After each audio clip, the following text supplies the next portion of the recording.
see if Tommy can do it.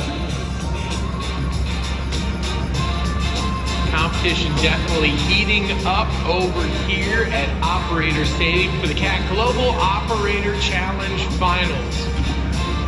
9 of the best operators from all over the world here competing to find out who is the best.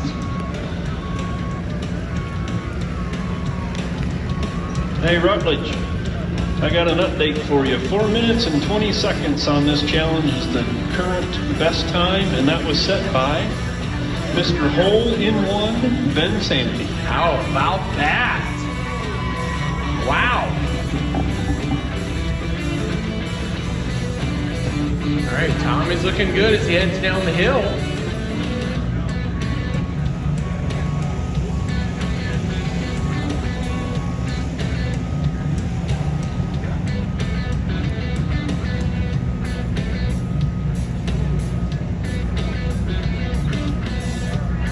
Do you play golf, Rutledge?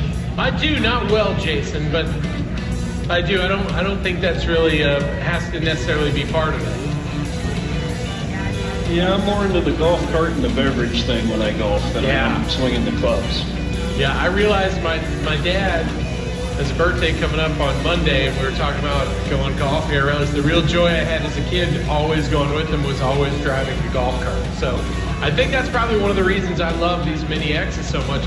It definitely reminds me of that kind of fun and size you could have. But I still think golf carts need more beverage holders, so I don't think they have enough. The four just don't quite cut it anymore.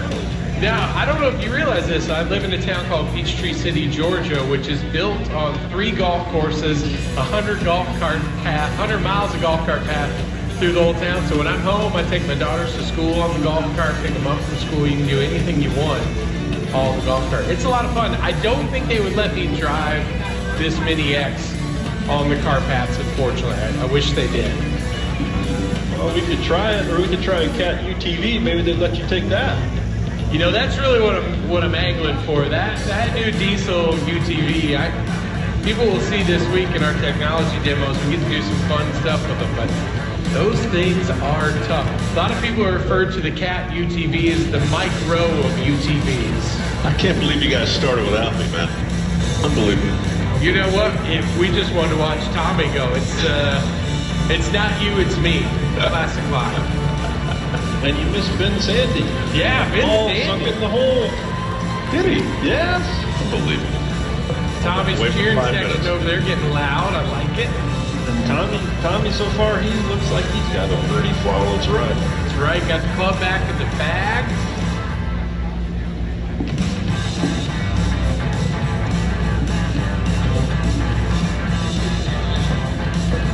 If you're over here, you just joined us here at Operator Stadium.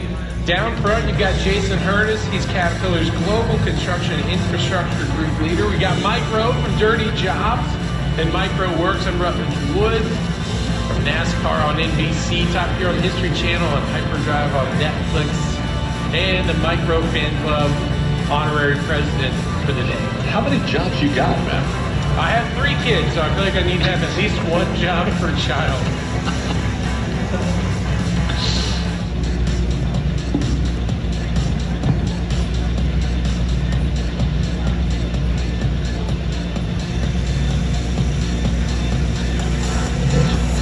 Should have welded that thing out instead of clamping it. Oh, he's coming in low. Low. Oh, he's got it. Ooh. With the scoop. Brushing the flag. Let's see how he does at the hole.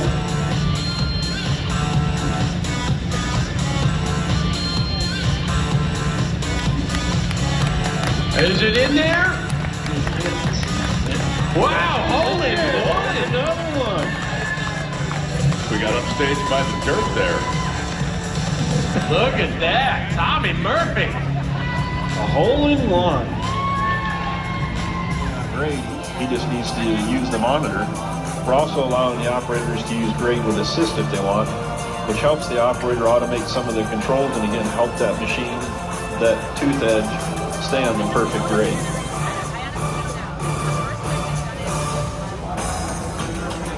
Tommy's wearing a short sleeve shirt. Yeah, I noticed that. We offered him a jacket earlier when it was raining, and he grabbed it, but I haven't seen it on him yet, so. Probably not the kind of guy that would tolerate somebody standing behind him with an umbrella.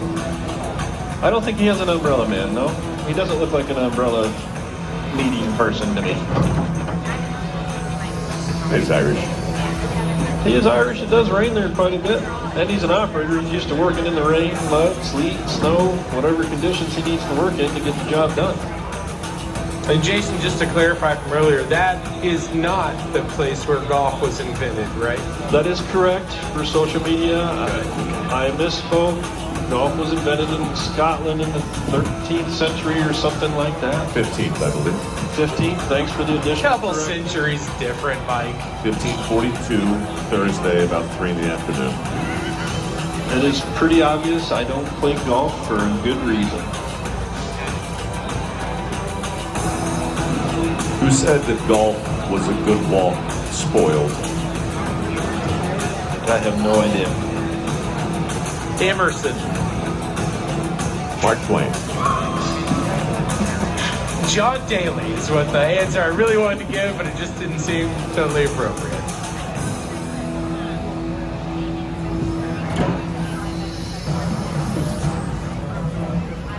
Same time he's going after the grade. Make sure you make those penalties more than the speed. Thank you very much. Yeah, definitely a different technique here that we've seen from some of the other competitors.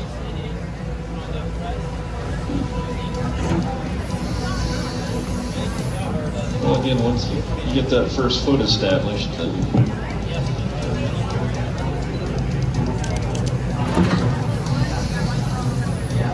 you can reference off of the hub and go down his second foot, pull to 14. How does he know how deep he is? Is he just eyeballing it, or is there a measuring device? It actually tells him in the monitor. So once you touch that hub, that becomes your 0 mark, and you look at the monitor, move the tooth, or on whatever touch point you use, the bucket edge, the tooth edge, you use the monitor to tell you your depth.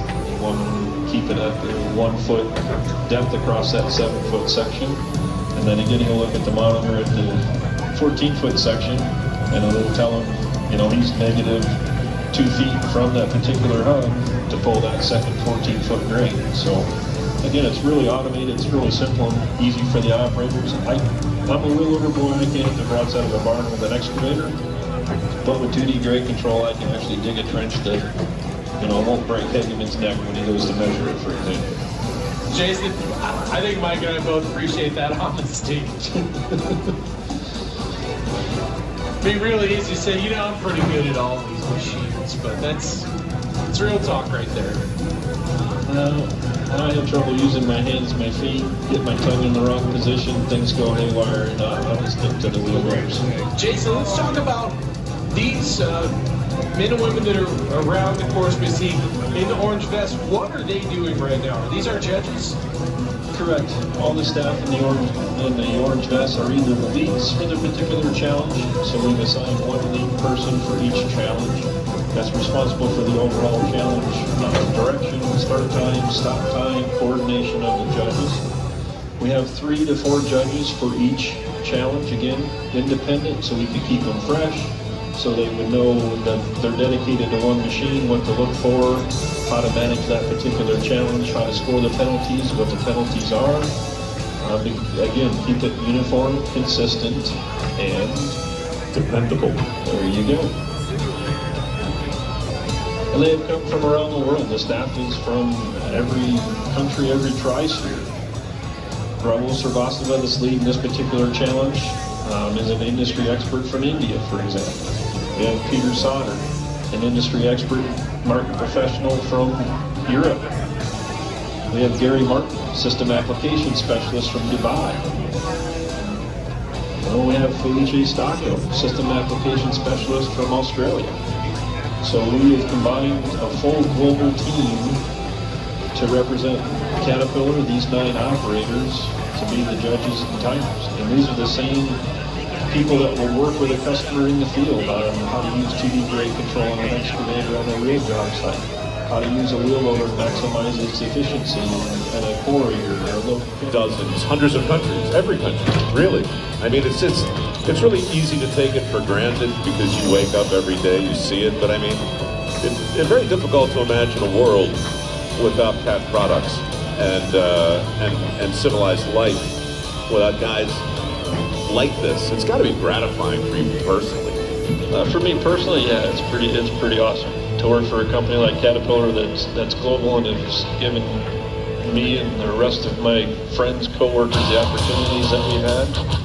I mean, it's gratifying to drive down any road, backcountry, highway, any place, and you're going to see some type of cat equipment. Jason, it seems like Tommy is using, to me it feels like almost like a surgical precision. He's definitely kind of grooming everything as he moves so that he's really happy with how it progresses. That seems like a little bit different technique than we've seen from some of the other competitors. Yeah, he's definitely taking his time to make sure that he's staying on grade. Again, right there, he was checking to make sure that he had been at the depth that was required for that segment, verifying that he's good to go before he pulls his last 7 feet. So the accuracy portion of this one, I mean, it appears that Tommy's really paying attention to his dig depth and the grade and slope of that particular trench cut. But he's still going to be measured on time, right? He's still going to be measured on over operational time. So again, as an operator, much like in the real world, you know, you have many inputs, many factors that come at you. Do you just blow through a job and get it done and then have a bunch of rework that costs you money and time later? Or do you try to balance the accuracy and take it a little bit more time so the job's done right the first time, as accurately and as cost effectively as possible? So it's again, the challenges were set up to be just like these guys have to do on a job site every day. They have to know multiple machines, they have to work as a team, they have to work with different personalities, different types of equipment, different types of challenges, and again, balance all the factors and inputs that they would see on a daily basis. I mean, just digging a trench, Mike, that's no fun. Fun. It's somewhat fun. So thus far today, we have seen all of our operators do a load and carry challenge in the beginning of the day. Then they use the Mini X to go golfing a bit. Now we're watching them make this trench with these very specific requirements about depth, grade, and the width of what's going on. But guys, we've seen that the leaderboard has changed pretty dramatically each time. We're still seeing a few that are definitely hanging up at the top, but this could be anybody's game here for this last challenge. Yeah, through challenge 1, Josh Negan was lead. Ben Sandy was pretty decent on the wheel loader, did an excellent job on the Mini Hex, climbed up on the leaderboard to 3rd place. So again, as we've talked, Rutledge, it's all going to come down to this challenge, and it's going to be, you know, winner take all from this one. Guys, let's show everybody the leaderboard. This was after our first 2 rounds here of the Cat Global Operator Challenge Finals. Tommy Murphy, that we just saw out there, taking over in first. Josh Needham from Canada in second. Ben Sandy in third, followed by Sebastian Baer, Hiroyuki Harada, Bruno Grossen, Yuji Tanaka, Marcio Battissimo, and Wilfred Jimenez.